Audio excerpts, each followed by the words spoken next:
नमस्कार. येत्या शनिवारी म्हणजेच 16 मेला अत्यंत शुभ योग आला आहे, म्हणजे शनी जयंती आहे. आता ही शनी जयंती खास का आहे हे आता आपण जाणून घेऊ. शनी जयंती ही शनिवारी आली आहे आणि याच दिवशी अमावस्या देखील आली आहे. त्यामुळे हा अत्यंत दुर्मिळ योग मानला जातो. साधारण 13 वर्षांपूर्वी हा योग आलेला होता आणि 2026 मध्ये शनी जयंती ही आलेली आहे अमावस्येच्या दिवशी.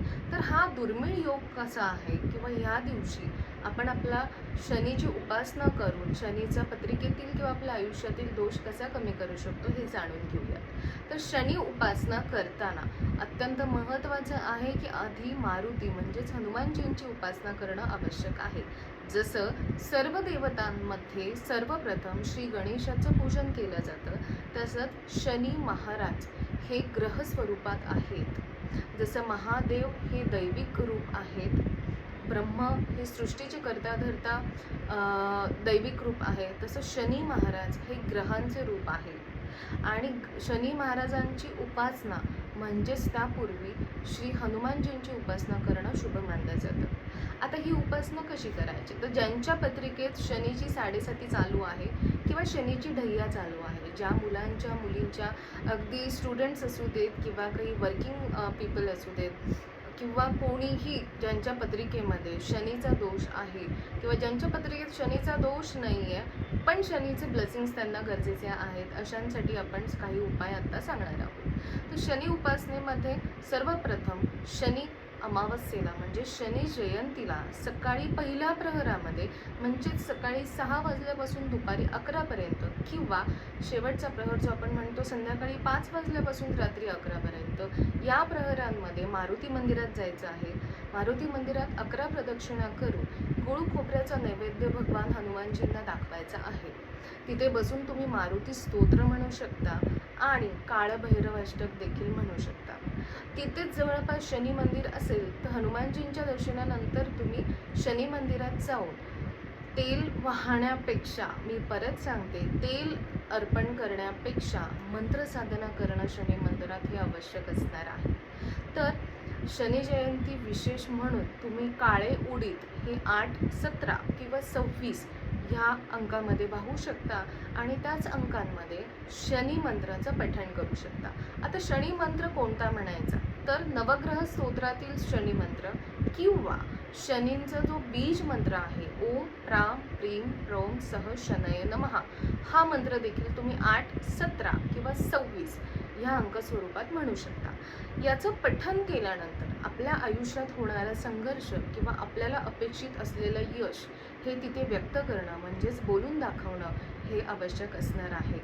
आता शनीची 7.5 किंवा शनीची ढैया आपल्या आयुष्यात काय येते, शनीची 7.5 आहे म्हणजे शनी फार क्रूर आहेत किंवा शनी हा फार कठोर ग्रह आहे असं मानलं जातं.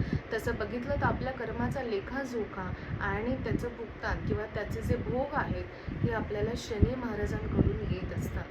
त्यामुळे शनी महाराजांना ती जातकं फार प्रिय असतात जे नेहमी दानधर्म करतात, ज्यांचे कर्माच हे नेहमी सफल आणि व्यवस्थित असतात. अशा लोकांना शनी महाराजांचे ब्लेसिंग्स हे फार उत्तम स्वरूपात असतात. त्यामुळे शनी जयंतीच्या दिवशी अन्नदान करणं किंवा कपडेदान, वस्त्रदान करणं हे शुभ मानलं जातं. आता स्पेसिफिक काही स्वरूपात तुम्हाला दान करता येत नसेल तर मी एका वाक्यात सांगेल की गरजूंना मदतीचा हात देणं हे या दिवशी आणि या दिवसानंतर तुमच्या रोजच्या आयुष्यामध्ये, दिनचर्यामध्ये तुम्ही हे जर फॉलो केलं तर शनी महाराजांचे ब्लेसिंग्स किंवा त्यांचा कृपा आशीर्वाद हा नेहमी आपल्यासोबत राहतो. तर ज्यांची 7.5 आहे त्यांना जो 7.5 वर्षाचा संघर्ष असणार आहे त्याच्यामध्ये शनी जयंतीला मिळालेले ब्लेसिंग्स म्हणजेच आशीर्वाद हा त्यांच्या 7.5 त्यांना दिलासा देणारा असेल. दिलासा देणारा का असेल, दोष पूर्ण का निघणार नाही आहे 7.5चा ते सांगते. मानवी जन्मात आपले जे कर्माच आहेत त्याचे भोग भोगण्यासाठी आज आपण, तुम्ही, मी या सृष्टीमध्ये आहोत आणि ते भोग भोगण्यासाठी तसं बघितलं तर आपल्याला मदत करतात आपले शनी महाराज. त्यामुळे त्यांची फार कठोर नजर आपल्यावर असते आणि त्यांचा खास आणि विशेष दिवस हा शनिवारी 16 मेला अमावस्येच्या दिवशी आलेला आहे. त्यामुळे अमावस्या ही पूर्णतः नकारात्मक नसते. या शुभ दिवशी शनी जयंती आल्यामुळे तुम्ही, मी, आपण आपण सर्व शनी जयंती साजरी करूयात आणि शनी महाराजांचे ब्लेसिंग्स हे संपूर्ण वर्षासाठी आपलेसे करून घेऊयात. शनी महाराज कठोर जरी असले तरी ते सरळ मार्गी आहेत. तुम्ही जो विचार करता, तुम्ही जे कार्य करता, याच्यावर कठोर नजर असते शनी महाराजांची. त्यामुळे आपण नेहमी मांगल्यमय असा विचार करणं आणि सफल आणि एक सुखकारक सरळ मार्गी जीवन जगणं हे आवश्यक आहे. त्याच्यात शनी महाराज आपल्याला नक्की मदत करतील. त्यामुळे फार किचकट आणि अवघड उपाय असे करायची गरज नाही. काळे उडीद तुम्ही शनी महाराजांना वाहायचे आहेत. त्यापूर्वी तुम्हाला मारुती मंदिरात जाऊन गुळ खोबऱ्याचा नैवेद्य दाखवून मारुती स्तोत्र, काळभैरव स्तोत्र हे म्हणायचे आहे. आता बरेच क्लायंटचे मला प्रश्न येणार आहेत की शनी जयंती आहे तर मारुती उपासना ठीक आहे, पण काळभैरव अष्टक किंवा काळभैरव स्तोत्र का म्हणायचं? तर अर्थात जसं हनुमानजी हे शनी महाराजांचे मित्र म्हणजे सखा या नात्याचे आहेत, तसेच काळभैरव हे शनी महाराजांचे गुरु आहेत. त्यामुळे गुरु शिष्य त्यांचं पूजन हे श्रेष्ठ पूजन मानलं जाणार आहे. त्यामुळे आपल्याला काळभैरव स्तोत्र हे शनिवारी संध्याकाळी शनी मंदिरात जाऊन पठण करणं हे शुभ राहील. ज्यांना मंत्रसाधना किंवा मंदिरात जाऊन पूजापाठ करणं शक्य नसेल त्यांनी गरजूंना नक्की मदत करा. आणि ज्यांना गरजूंना मदत करणं शक्य नसेल त्यांनी शनी महाराज आणि मारुती मंदिरात जाऊन उपासना करणं हे आवश्यक राहणार आहे. आता हे शनी जयंती विशेष उपाय होते. कोणाची साडेसती चालू असेल किंवा कोणाची शनीची ढैया चालू असेल, ज्यांच्या पत्रिकेत शनीचा वक्रीचा दोष असेल, त्यांनी खाली दिलेल्या नंबरवर नक्की कॉन्टॅक्ट करा. त्याच्यामधून मार्ग काढण्यासाठी किंवा तो साडेसतीचा प्रवास सुखकारक होण्यासाठी तुम्हाला नक्की उपाय दिले जातील.